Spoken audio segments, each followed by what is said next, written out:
the girl a-running in a group. She had a high-speed motor in a 40 Ford coupe. She had a racing cam and a supercharged.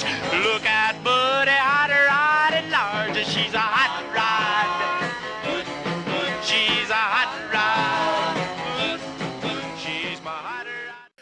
Now, you should know that Audi, now these are new and used, but new, they're still making new diesels, and they have decided they're going to halt delivery of these vehicles, these diesels, because of suspected software irregularities. Oops, you know what that means? They're still cheating. They're still cheating. This is 2018. They've been doing this for 15 years. What the heck is wrong with these guys? Oh my God. Well, here, this is what happens. Volkswagen's new CEO, because Audi's a part of Volkswagen, in case anybody didn't know that. Volkswagen's new CEO testified in the U.S. on the emissions scandal last week. Herbert Diess came to the U.S. to testify. He became CEO last month after stockholders tossed Matthias Mueller out on his ear. Okay? Well, before Matthias Mueller, it was Martin Winterkorn. He originally was charged in 2016 in the emissions scandal. He's 70 years old. Him and 5 other guys that are not with Volkswagen anymore, of course. They got tossed. They're bounced. But him and 5 other guys are not allowed to come to the United States, or they can't, because they have been charged in federal court in Detroit with tampering with emissions, conspiring to mislead regulators about the German manufacturer's diesel emissions cheating. In other words, they lied, they cheated, they stole. And him and 5 other guys cannot come to the United States because they will go to jail. All right? Now, Porsche, which is also a part of Volkswagen. Yeah, Volkswagen has some long tentacles out there, and they just love it. Well, Porsche doesn't believe that any of their board members could actually be accused of cheating. Porsche says that their diesels, although they were part of the game, their board members knew nothing. Right. Okay? Right. The Porsche CEO, Wolfgang Porsche, the firm's chairman and member of Volkswagen's supervisory board, like he didn't know. And none of his board members knew. So don't put us in jail, because we're really not too bad of guys. Well, guess what? You are. You really are. Governor Kasich has opened all state roads to autonomous testing by executive order. While most states are stopping because of the recent calamities, crashes, and deaths, he just said, why not? We'll do it in Ohio. Come on to Ohio and crash. Takata airbags have now been linked to over 15 deaths and 278 injuries. Florida, by the way, has the most injuries in the U.S. Takata just keeps, the story that just keeps on giving, okay? Takata is, oh boy, I don't have to tell you about Takata. And that's absolutely for sure. Now, the original headline read, Lear to close Canada seating plant after Unifor, which is the UAW of Canada, rejects their contract offer. Ajax, Ontario. The seat plant Lear plans to close after talks with Unifor break down on May 3rd. Well, the next headline was on May 4th. And on May 4th it said Lear workers to ratify 4-year contract to stop the closure of the plant. Obviously they gave up a lot to go back to work because they didn't want to close that Ontario plant. And Lear said, we're going to close it. If that's the case, we're going to close it. So what you don't know can hurt you. Just remember that, because those people, you don't know how much they're doing there and how much they're making. So they're going to do it, and they're going to stay there. Subaru has pledged. This guy, what is his name? I got to get his name up. He's a Nakamura. Subaru. This guy Nakamura is a CEO. He says that we have to win the trust of the people back. So they have pledged to reform their corporate culture from the ground up after getting caught faking fuel economy numbers. stating fuel economy that did not exist.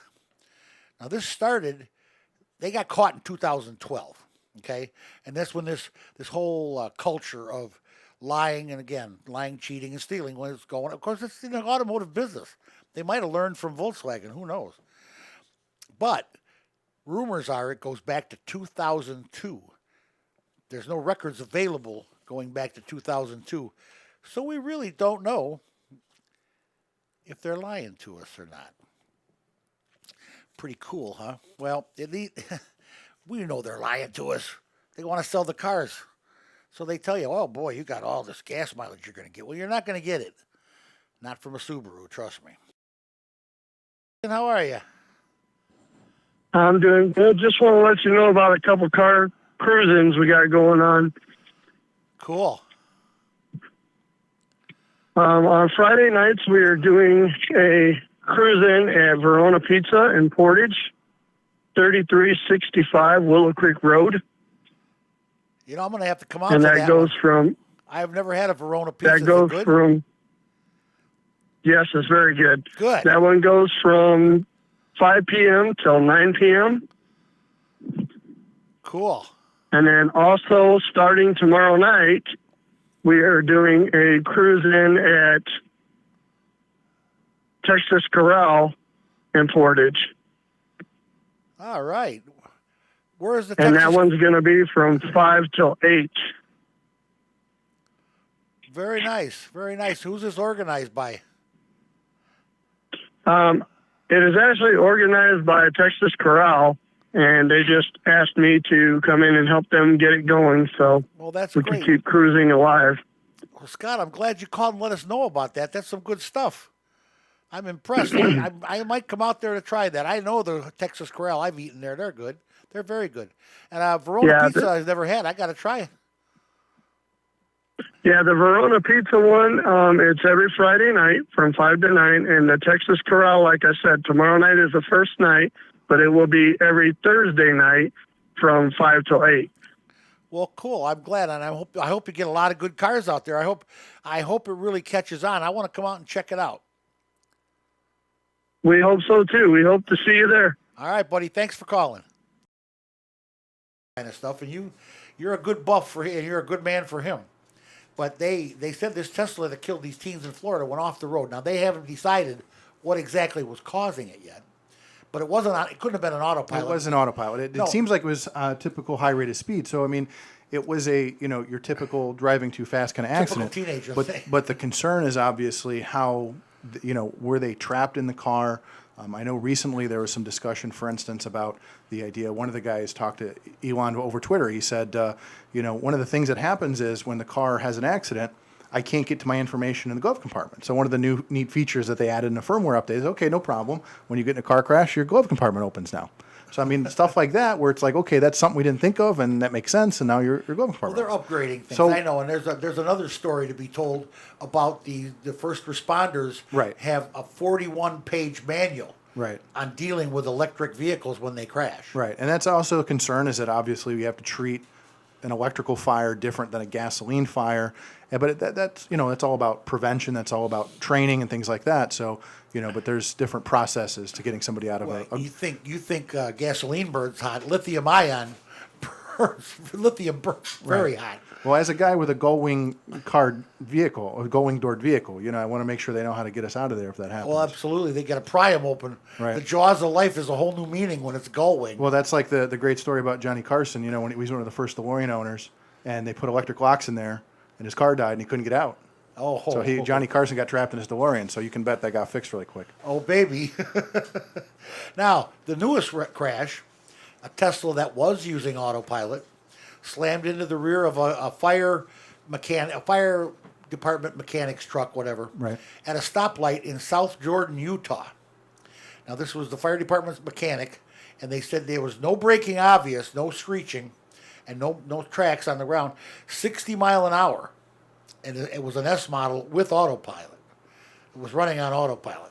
It slammed into the back of this bad and let's remember, autopilot isn't autopilot. Do you know what I mean? We have to delineate that. It's still not autopilot. It's not yet. It's assist. No, not yet. So I mean, that's the whole thing is that you still You can't throw your car in autopilot and go sit in the back seat and take a nap. Oh, I know. I know. That was the old story about the guy put his motorhome on cruise control and went in the back to make a drink. Yeah. Yeah, that didn't work very well either. I say truck drivers do that occasionally too. Yeah, I think they do. I've heard that. It's just, I don't know. Toyota has built a test track in Michigan where they're going to test their autonomous vehicle driving. I understand that it really should be done, not on a test track. It should be done where there's people around and there's traffic but man, it's such a chance. Here, let me get you my story on this Uber. The Uber car, the crash where the lady came down off the curb in the middle of the block. Right, with the bicycle and all that stuff, right? Yeah, and it crashed and killed her. Okay?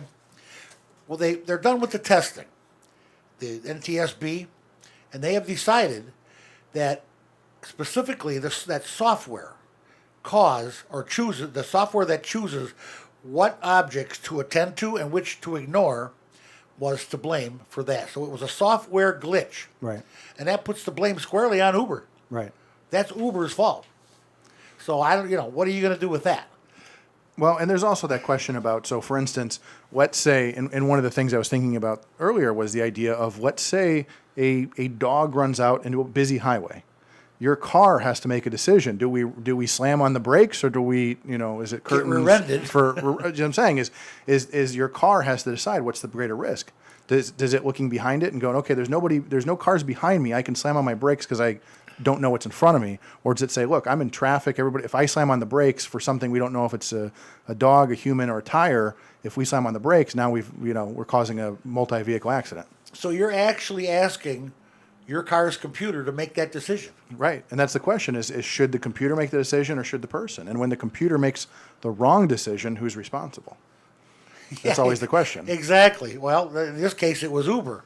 Uber's going to take the blame for it, but it's their software. Well, and if you saw the video, you saw the driver was being inattentive. He was texting while it happened. Right. He looked up at the last second, and that was that.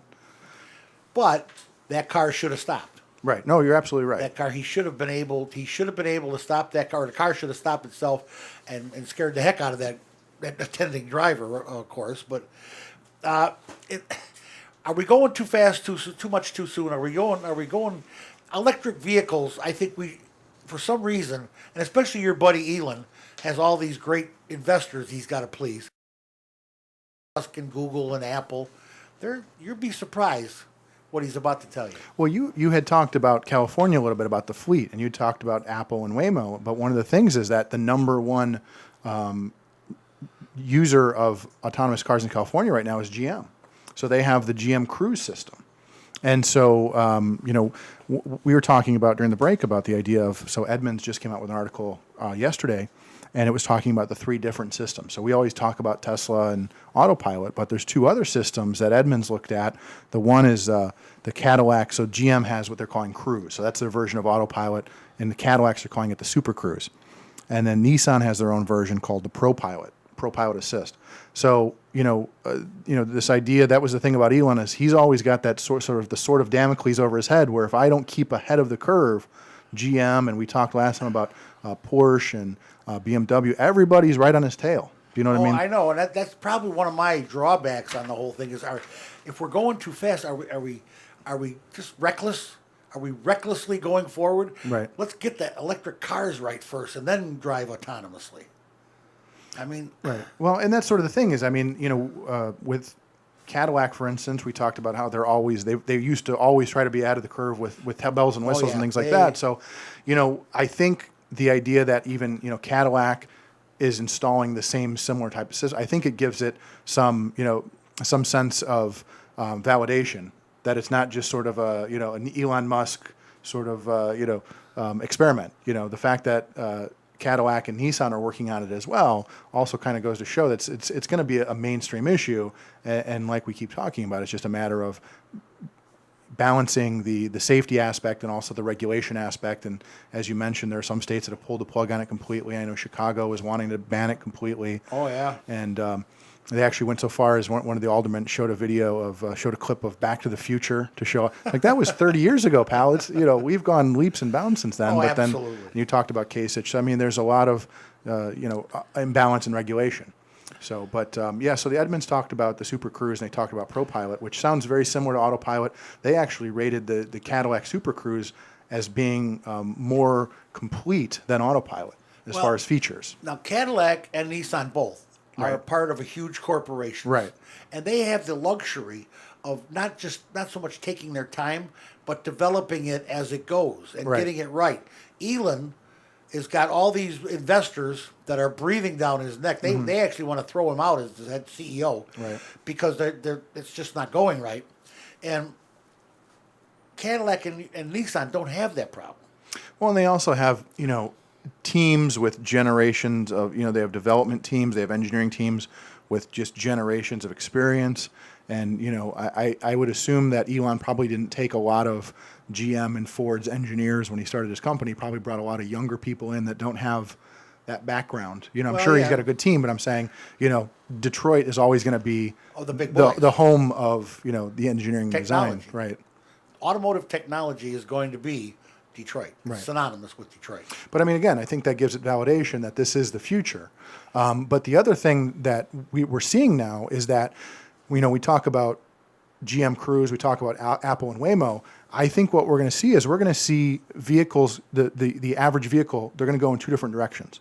What you're going to see is you're going to see the development of vehicle, basically a driver assist for the average person. But then also what Apple and Waymo are trying to develop is something completely different, which is literally this van that comes and picks you up and takes you somewhere. Okay, and, I buy that. But okay. Can they coexist, Chuck? Well, and that's the question. So, for instance, would that be a system where in a place like a crowded city like New York, Chicago, LA, where they would say, okay, there's a Waymo area. There's an area that the Waymo can go, because now you literally have a vehicle driving around by itself to pick up people, and it's a huge concern. You just have this, have dozens of vehicles running around. They have to post that? Would they have to put signs up? You're in an autonomous driving Right. area? And that's sort of the thing is, but I mean, that's sort of the push. There's a lot of people pushing to get rid of, they want the average person to not own a vehicle. And in terms of one of our biggest issues in this country is these massive parking lots where, basically whatever you build, you need to have a massive parking lots. The idea is if more people going to the mall aren't leaving their car there, if they're getting dropped off, now you can build a store or a mall or whatever that has a smaller parking lot, has a lot smaller less property. footprint. Right, exactly. Absolutely. The investment is half.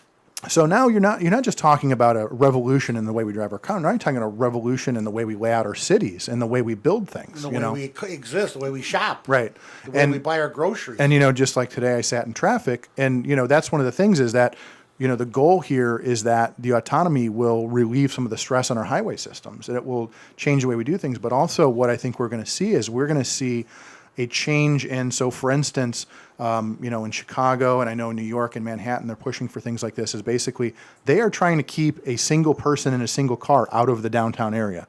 So for instance, Chicago is going to start pushing for HOV lanes, which is something we don't have. That was something California's had for a long time. Forever, yeah. And so we're going to start having HOV lanes. We're going to start having the lanes on the highway are going to have different tolling rates and things like that. So it's one of those, if you want to get to work in a hurry, if you're in a hurry, you get to work. If you're willing to pay the $20, you'll get to work in a hurry. If not, you're going to sit in traffic.